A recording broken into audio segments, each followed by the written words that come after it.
রাসূল সাল্লাল্লাহু আলাইহি ওয়াসাল্লাম বলছেন, সিনফানি মিন উম্মতি লান তারালুহুমুস শাফাআতি, পৃথিবীর মানুষ শুনে রেখো, আমার উম্মতের দুই শ্রেণীর মানুষের ব্যাপারে আমি সুপারিশ করব না, ওদের ব্যাপারে আমি বিচারের মাঠে কথা বলবো না। দুই শ্রেণীর মানুষের ব্যাপারে আমি বিচারের মাঠে কথা বলবো না। এক, ইমামুন জালুমুন গাসম, স্বৈরাচারী স্বেচ্ছাচারী জুলুমবাজ নেতা। দুই, গাল্লুন মারিক, ধোঁকাবাজ প্রতারক বিশ্বাসঘাতক, ধোঁকাবাজ প্রতারক বিশ্বাসঘাতক।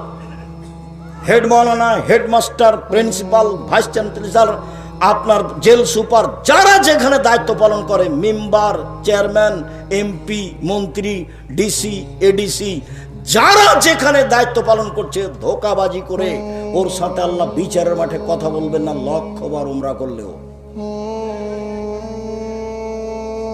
এইসব হজের 5 পয়সা দাম নেই। জুলুমবাজের সাথে আল্লাহর কোনো কথা নেই। হাদিস বুখারী মুসলিম।